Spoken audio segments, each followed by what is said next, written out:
Good morning friends, कैसे हैं आप सब? मैं आशा करती हूँ आप सब बहुत बेहतर होंगे।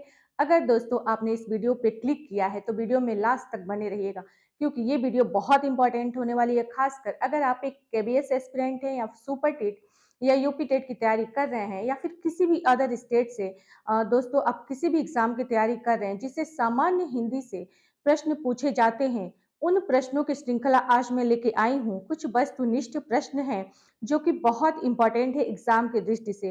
दोस्तों केबीएस एस्पिरेंट जो हैं भाषा, हिंदी भाषा का विकास, इससे संबंधित जितने भी प्रश्न बनेंगे एग्जाम में, उन प्रश्नों की श्रृंखला आज मैं लेके आई हूँ। तो प्लीज इन प्रश्नों पे बहुत फोकस करिएगा और एक एक क्वेश्चन बहुत इंपॉर्टेंट है। इन क्वेश्चंस को एक अपना नोटबुक में नोट कर लीजिएगा, ओके? और इन क्वेश्चंस को तैयार करके जाइएगा।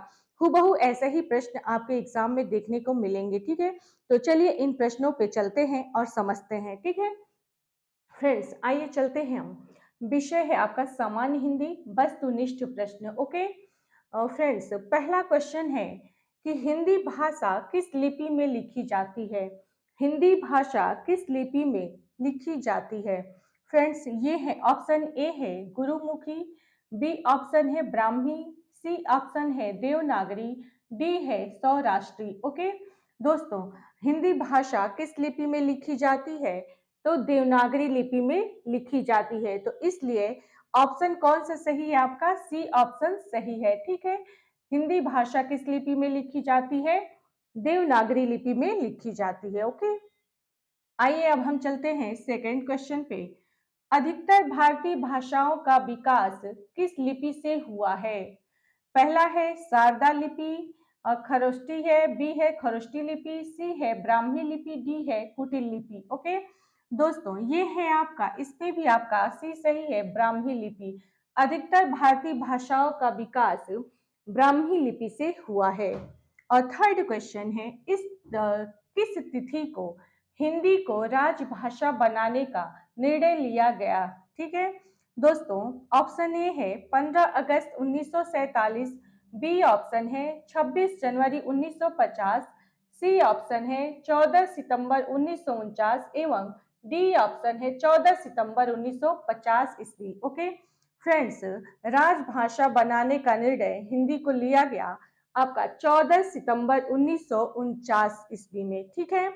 तो ऑप्शन कौन सा सही है आपका? सी ऑप्शन सही है, ठीक है? थर्ड में सी ऑप्शन आपका सही है।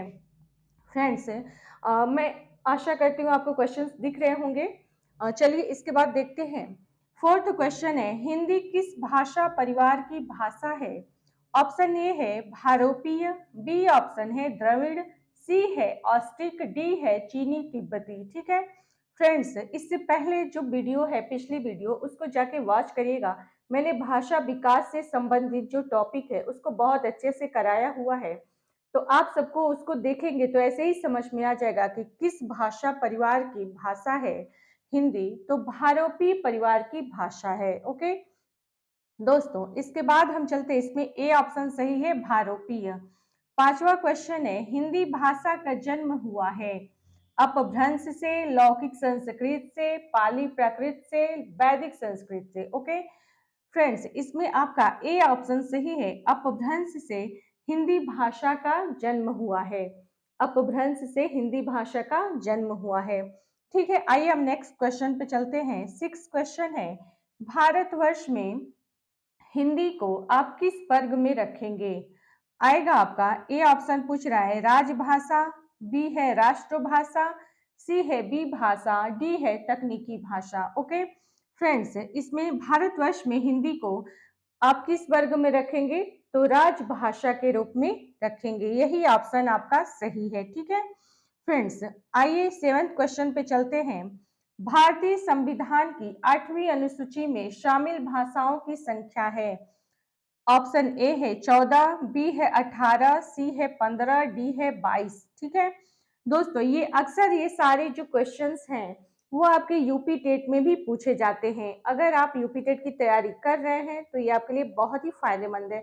और इसके बाद जो केबीएस एस्पिरेंट है, जो भाषा से जितने भी क्वेश्चन आएंगे दोस्तों, ये इन्हीं क्वेश्चंस में से आपके बनेंगे, ठीक है?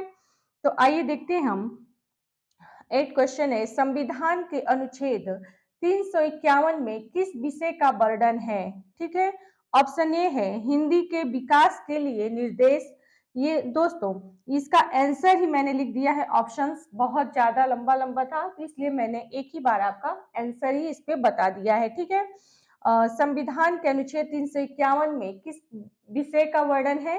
तो हिंदी के विकास के लिए निर्देश दिया गया है। ठीक है, 9th क्वेश्चन है, भाषाई आधार पर सर्वप्रथम किस राज्य का गठन हुआ था? ओके, भाषाई आधार पर सर्वप्रथम किस राज्य का गठन हुआ था? दोस्तों इसका आंसर है आंध्र प्रदेश का सबसे पहले गठन हुआ था भाषाई आधार पे। ओके, 10th क्वेश्चन है, हिंदी दिवस इस दिन मनाया जाता है, यानी किस दिन हिंदी दिवस मनाया जाता है? दोस्तों 14 सितंबर को हिंदी दिवस मनाया जाता है। इसके बाद है 11वां क्वेश्चन है, हिंदी की आदि जननी है। दोस्तों हिंदी की आदि जननी संस्कृत को कहा जाता है। ठीक है, ये सारी जो क्वेश्चंस हैं आप इसे नोट करके और तैयार कर लीजिएगा। आइए अब चलते हैं, कुछ क्वेश्चंस और भी हैं उनको हम समझते हैं। ठीक है फ्रेंड्स, ये है वर्तमान हिंदी का प्रचलित रूप है खड़ी बोली। वर्तमान हिंदी का प्रचलित जो रूप है वो कौन सा है? खड़ी बोली है। 13वां क्वेश्चन है, हिंदी भाषा के विकास का सही अनुक्रम कौन सा है?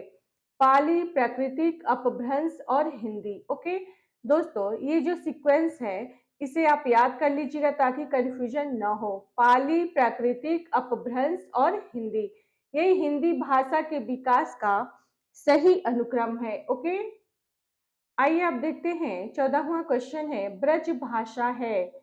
ब्रज भाषा क्या है? पश्चिमी हिंदी है। ठीक है दोस्तों, इसके बाद क्वेश्चन आता है, निम्नलिखित में से कौन सी भाषा संस्कृत भाषा की अपभ्रंश है? संस्कृत भाषा की अपभ्रंश है, तो पाली आपकी संस्कृत भाषा की अपभ्रंश है। ओके दोस्तों, ये रहा आपका भाषा, हिंदी भाषा से संबंधित वो इम्पोर्टेंट क्वेश्चन जो आपके एग्जाम में पूछे जाएंगे। ठीक है, बहुत इंपॉर्टेंट है। और इसके बाद से हम देखते हैं एक टॉपिक जो है आपका बहुत इंपॉर्टेंट है, ये भी आइए आप समझते हैं इसको। हिंदी क्षेत्र की भाषाएं, यानी हिंदी क्षेत्र की भाषाएं। दोस्तों इनसे क्वेश्चंस बनता ही बनता है हिंदी से संबंधित। ओके, आइए देखते हैं, सौर सैनी अपभ्रंश से उद्भूत। ओके, हिंदी क्षेत्र की भाषाएं हैं। पहला है सौर सैनी अपभ्रंश से कौन सा उद्भूत हुआ है? फिर अर्ध मागधी अपभ्रंश से उद्भूत हुआ है।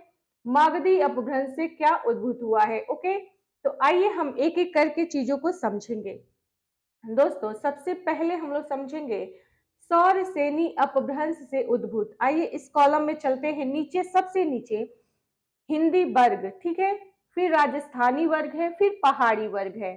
दोस्तों ये आपको दिख रहा होगा, ये है हिंदी वर्ग में खड़ी बोली और कौरवी आते हैं, ब्रज भाषा है, हरियाणवी है, बुंदेली है, कन्नौजी है। ओके, फिर है राजस्थानी में क्या आ जाएगा आपका? मारवाड़ी, मेवाती, जयपुरी, मालवी। ओके फ्रेंड्स, पहाड़ी वर्ग में क्या क्या आ जाएगा? पश्चिमी पहाड़ी, मध्यवर्ती पहाड़ी, गढ़वाल, कुमाऊनी, पूर्वी पहाड़ी एवं नेपाली। ओके फ्रेंड्स, ये रहा आपका सौर सैनी अपभ्रंश से उद्भूत है। ठीक है, हिंदी वर्ग, राजस्थानी, पहाड़ी वर्ग। ओके, इनके अंतर्गत ये सारी चीजें आपकी आ जाएंगी। सेकेंड आ जाते हैं अब हम, अर्धमागधी अपभ्रंश से उद्भूत क्या हुआ है? दोस्तों अर्धमागधी अपभ्रंश से जो उद्भूत हुआ है वो है पूर्वी हिंदी। ओके, और पूर्वी हिंदी के अंतर्गत क्या चीजें आ जाती हैं? दोस्तों अवधी है, बघेली है, छत्तीसगढ़ी। इसकी ट्रिक है ABC, इससे आप याद कर लीजिएगा। ठीक है, ये ट्रिक है। ठीक है, ABC पूर्वी हिंदी की बोलियां है, अवधी, बघेली और छत्तीसगढ़ी, यानी A से अवधी, B से बघेली, C से छत्तीसगढ़ी। ओके फ्रेंड्स, अब चलते हैं हम बिहारी वर्ग की जो बोलियां हैं। ठीक है, मगही है, भोजपुरी है, मैथिली है। ओके दोस्तों, यही है हिंदी क्षेत्र की भाषाएं जिनसे क्वेश्चंस बनता ही बनता है एग्जाम में। दोस्तों ये सारी जो पॉइंट है और ये क्षेत्र की जो भाषाएं हैं, ऐसे ही आप कॉलम बना के और बहुत अच्छे से अपना नोट्स तैयार करिएगा। ठीक है, जितना अच्छा नोट्स होता है हमारी तैयारी में उतना ही मन लगता है। ठीक है फ्रेंड्स, ऐसे ही हम आगे भी जितने भी टॉपिक कराएंगे उनसे रिलेटेड जितने जो क्वेश्चन बनेंगे उन क्वेश्चंस को भी हम लेके आएंगे, ठीक है। और इसके बाद दोस्तों जैसे भाषा कंप्लीट हो जाता है तो फिर हम व्याकरण के पोर्शन पे चलेंगे, ठीक है। ऐसे ही फिर हम मिलते हैं अगले वीडियो में। अगर आपको क्लास अच्छी लगी हो तो please like share and subscribe करना ना भूलिएगा। फिर मिलते हैं हम अगले वीडियो में, तब तक के लिए धन्यवाद।